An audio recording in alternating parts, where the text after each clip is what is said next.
ஒரு அழகான கிராமம். இந்த கிராமம் மட்டும்தான் அழகா இருந்தது.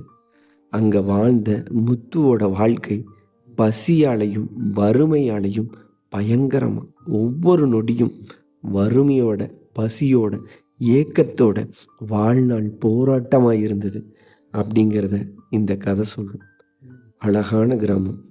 வறுமையா, ஏழ்மையா, பசியா துடிச்சு போன அந்த முத்துவோட வாழ்க்கை எப்படிப்பட்டதுன்னா, காலையில தூங்கி எந்திரிச்ச உடனே அவனுக்கான பயம் வந்துடும். எனக்கும் என்னை நம்பி இருக்கிற என் மனைவிக்கும் எங்கள் 2 பேரத்துக்கும் எங்களுடைய காதலால் பிறந்த ஒன்றுமே தெரியாத இந்த பூமினா எப்படி, இந்த உலகம்னா எப்படி, பசினா எப்படி, எப்படி வாழணும், நான் ஏழையா, நான் பணக்காரனா அப்படின்னு எதுவுமே தெரியாது என் பிஞ்சு குழந்தை தூங்கி எந்திரிச்ச கொஞ்ச நேரத்தில் பசிக்குமே, அவனுக்கான உணவை நான் இன்னைக்கு 3 வேளையா இல்லை ஒரு வேளையாவது எப்படி கொடுப்பேன் அப்படின்னு ஒரு தந்தையா, தோற்று போன ஒரு ஏழை விவசாயியா அவனுடைய வழி வெறுமனான வார்த்தைகளில் உள்ளடக்க முடியாது. மனைவி ரொம்பவே கத்துவான். அதுக்காக அவ கெட்டவளா? கிடையவே கிடையாது. அவ ஒரு அழகான மனைவி, ஒரு அன்பான மனைவி, சிறந்த மனைவி. ஆனால் அடிக்கடி கத்துவான். அதுக்காக அவ கெட்டவ கிடையாது. அவளுக்கு ஒரு பயம். என் கணவருக்கான உணவு, எனக்கான உணவு, என் குழந்தைக்கான உணவு, எங்களுக்கான பசியை நாங்கள் எப்படி அதை மேனேஜ் பண்ண போகிறோங்கிற ஆழமான பயம், அழுத்தமான பயம். ஒவ்வொரு நாளும் கத்துவா. ஒரு வெள்ளந்தி மனசிக்காரி. அவங்க 2 பேர்த்துக்கும், தோற்று போன விவசாயி முத்துக்கும், ஒரு அன்பான மனைவி மீனாக்கும் ஒரு 8 வயசுல ஒரு சின்ன குழந்தை இருந்ததுங்க. அந்த குழந்தை அப்பாவை பார்த்து சொல்லுது. என்ன சொல்லுது தெரியுங்களா? அப்பா, நான் வளர்ந்து பெரியவனானதுக்கப்புறம் கட்டாயமா, நிச்சயமா, உறுதியா நான் ஏழையா இருக்க மாட்டேன். அந்த ஏழையா இருக்க மாட்டேன் அப்படிங்கிற அந்த வார்த்தைக்கு அர்த்தம் கூட தெரியாதுங்க. அவன் அனுபவிச்ச பசி, நம்ம ஏழையா பிறந்துட்டோம், அதனால தான் சாப்பாட்டுக்கு போராடுறோம் அப்படின்னு அவன் பசியில் அவனுக்குள்ள வலிச்ச அந்த வலிகள், அவன் உள்ளுணர்வில் நான் ஏழையா இருந்தது மட்டும்தான் என்னோட பசிக்கு காரணம். எங்கள் அப்பா வருத்தப்படுறாங்க, எங்கள் அம்மா ஏங்குறாங்க, நாங்கள் உணவுக்கு தட்டுப்பாடாக இருக்கிறோம், நாங்கள் ஏழையாக பிறந்ததுனால தான் இவ்வளவும் அனுபவிக்கிறோம் அப்படின்னு அந்த உள் உணர்வுக்குள்ளார அவனுக்கு எவ்வளவு வலிச்சிருந்தா. அந்த சின்ன குழந்தை நான் பெரியவனானதுக்கப்புறம் கட்டாயம் ஏழையாக இருக்க மாட்டான் அப்பா அப்படின்னு சொல்லியிருக்கு. அடுத்த வேளை பசிச்சிருச்சு. என்ன பண்ணணும்? பசியால் என் குழந்தை இப்படி சொல்லுது. பசிக்காக, என் குழந்தையோட பசிக்காகவும் எனக்கு ஒருவேளை உணவு கிடைக்கணும், எனக்கு இல்லாட்டியும் பரவாயில்ல அப்படின்னு ஏங்குற அந்த மனைவி கத்துறான், வேதனைப்படுறான். என்ன பண்ணுறேன்னு தெரியாமல் முத்து அப்படியே நடந்து போகிறான். மெல்லமாக நடக்கிறான், மெல்லமாக நடக்கிறான். குழந்தையோட பசி காதில் கேட்டுக்கிட்டே இருக்குது. மனைவி கத்துறான், குழந்தைக்கு நான் இப்போ என்ன பண்ணுவேன்னு.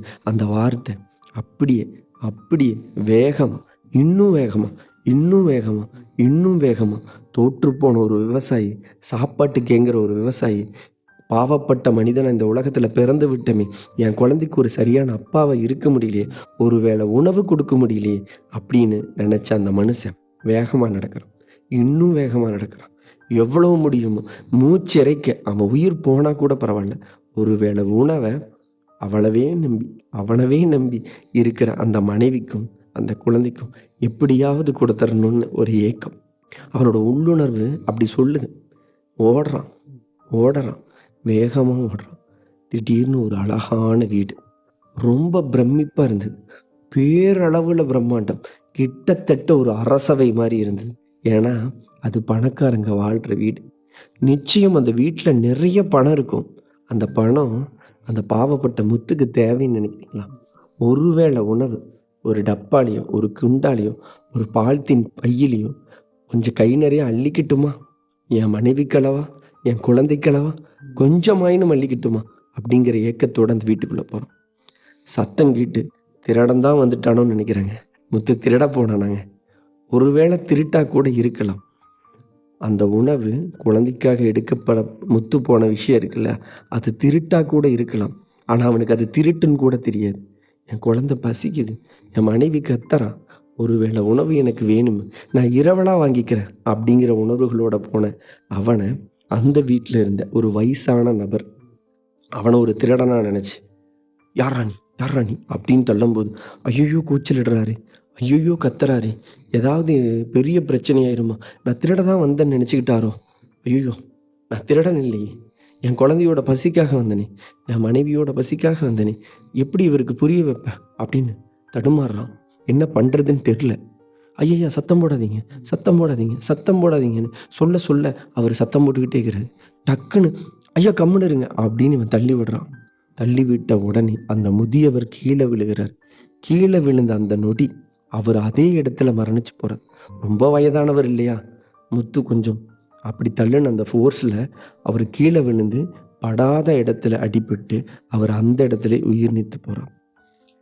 அந்த உயிர் நீத்த முதியவர் இருக்கிறார் இல்லையா? அவருடைய மகன் ஒரு ஜட்ஜு. முத்துவ காவல் நிலையத்துக்கு அழைச்சிட்டு போறாங்க. அப்ப அந்த ஜட்ஜு கேட்குறாரு, காவலாளிகளை எல்லாத்தையும் முன் வச்சுக்கிட்டு, மக்கள்கள் கூட்டத்துல முத்துவ பார்த்து ஒரு கேள்வி கேட்குறாரு. "நீ என் வீட்டுக்கு திருடத்தான் வந்தியா? நீ என் அப்பாவ தள்ளி விட்டு கொலை தான் பண்ணுனியா?" ரொம்பவே தயங்கியபடி, என்ன சொல்றதுன்னே தெரியாம, "நான் செஞ்சது திருட்டா? இல்லையே. நான் திருடக்கூடிய ஆளா? இல்லையே. நான் தோற்றுப்போன விவசாயி. நான் மகனுக்கு சரியாக இல்லாத அப்பா. மனைவிக்கு சரியாக இருக்காத ஒரு கணவன். ஆனா, நான் திருடன் கிடையாதே! நான் திருட போகலையே!" அவர் கத்துனாரு. நான் ஜஸ்ட் தள்ளி விட்டேன். ஆனாலும் விழுந்துட்டாரு. விழுந்த இடத்துல அவர் இறந்துட்டாரு. அந்த இறப்புக்கு காரணம் நான் தான். அப்படின்னு கதறி எழுதுகிட்டு, "ஆமா, ஆமா. நான் தவறு செஞ்சுட்டேன்." அப்படின்னு அந்த இடத்துல அழுகுறான். ஆனா, அந்த ஒரு உண்மையான பணக்கார நிலையில இருக்கிற தான் தந்தையை இழந்த அந்த மகன், அந்த ஜட்ஜ், அந்த மனுஷன் பாவப்பட்ட மனிதர்களா, சாப்பாட்டுக்காக ஏங்கிய ஒரு மனிதனா அந்த இடத்துல வாழ்ந்திருக்கான். அவ உள்ளுணர்வு சொல்லுது, இந்த மனுஷன் திருடலாம் வரல. எங்க அப்பாவ கொல்லணும் அப்படிங்கிற அந்த நோக்கத்திலேலாம் வரல. அவன் வேற எதுக்கோ வந்திருக்கான். என்ன நடந்தது? சொல்லு முத்து. அப்படின்னு கேட்கும். ஐயா, என் குழந்தை நாங்க ஒவ்வொரு நாளும் தூங்கி எந்திரிக்கும்போது, இந்த உலகம் வேணா அழகா இருக்கு. எங்க வாழ்க்கை ரொம்ப பாவமா இருக்கு. ஏன்னா 3 வேள உணவை என் குழந்தைக்கு நான் குடுக்க முடியல. 3 வேள உணவை என் மனைவிக்கு நான் குடுக்க முடியல. ஐயா 3 வேள வேண்டாங்கய்யா. 1 வேள உணவ என் பையனுக்கு நான் குடுக்க முடியல. நான் உண்மையா உழைக்கிற விவசாயி. யாருடைய காசுக்கும் ஆசைப்பட மாட்டேன். யாருடைய பணத்துக்கும் ஆசைப்பட மாட்டேன். ஆனா உணவுக்காக ஏங்கி இருக்கேன். அழுதுருக்குறோம். எத்தனையோ நாள் எங்க கையில கிடைச்ச துணிகள வைத்து இறுக்க கட்டிக்கிட்டு படுத்து தூங்கியிருக்கோம். ரொம்ப வலிக்கும். அது மேல மிதமான தண்ணீர தெளிச்சு, எங்கள நாங்களே தேத்திக்கிட்டதா நெனச்சு, அந்த குழந்தைய தூங்க வச்சிருக்கோம். அடுத்த நாள் மீண்டும் அந்த பயம் எங்களுக்கு வந்துரும். அப்படி ரொம்பவே பயத்துல, பசியில துடிச்சுக்கிட்டே இருந்த என் குழந்தைய என்னால பார்க்க முடியாம உங்க வீட்டுக்கு வந்தேன்யா. அந்த முதியவர் ரொம்பவே கத்தம்போது, என்ன திருடனா நெனச்சுருவாங்களோ! என்ன திருடனா காமிச்சுருவாங்களோ! ஐயா நான் திருடன் இல்லையே! அப்படிங்கிறதுக்காக, ஐயா கம்முனு இருங்க அப்படின்னு நான் அந்த இடத்துல தள்ளுனது உண்ம. அந்த இடத்துல முதியவர் கீழ விழுந்து அவர் மரணிச்சதும் உண்மைங்கய்யா. ஆனா இந்த மரணத்துக்கான காரணம் நான் ஆயிட்டேங்கய்யா! அப்படின்னு சொல்லிட்டு அந்த இடத்த அழுகிறம்போது, அவன் துடிச்சு போறான். ஐயய்யோ! என் குழந்தையோட பசிய விட, இன்னைக்கு ஒருத்தரோட உயிர் போயிருச்சே! இந்த உயிர் போனதுக்கு நான் காரணமோ! அப்படின்னு அந்த வெள்ளந்தி மனுஷன் அழுகிறத பார்த்துட்டு, அவனுடைய உள்ளுணர்வு உண்மை அப்படின்னு உணர்ந்த அந்த ஜட்ஜு சொல்றாரு, "சூழ்நிலையினால இந்த உலகத்துல நிறைய பாவப்பட்ட மனிதர்கள் இருக்கிறாங்க. அப்படி உன் குழந்தைக்காக, சாப்பாட்டுக்காக நீ செய்த அந்த செயல் எதிர்பாராத விதமா அது விபத்தா முடிஞ்சிருக்கு. அதுக்காக நான் உங்கள தண்டனைக்கு உட்படுத்த முடியாது அப்படின்னு நான் சொல்ல வரல. நீங்க தண்டிக்க வேண்டிய நபர் தான். இந்த காலம் நிறைய பாவப்பட்ட மனிதர்களை உருவாக்குது. நான் நிச்சயம், கட்டாயம் உங்களுடைய மனைவிக்கு ஒரு நல்ல வேலை வாய்ப்பையும், உங்க குழந்தைய ஒரு நல்ல பள்ளியில சேர்த்து படிக்க வைக்கிறேன். உங்களுக்கான அந்த தண்டனை காலம் முடியிற வரைக்கும் உங்களுக்கு 3 வேள உணவு குடுத்து, சட்டம் உங்களுக்கு அழகான பாதுகாப்பு வளையத்த குடுத்து, நிச்சயம் உங்க குடும்பத்த நாங்க கண்ட்ரோல்ல எடுத்து, நாங்க நிச்சயம் பாதுகாப்போம். முத்து, நீங்க தண்டனைய உணர்ந்து, நீங்க செஞ்சது தண்டனை உணர்ந்து, இந்த இடத்துல நான் செய்தது தவறய்யா.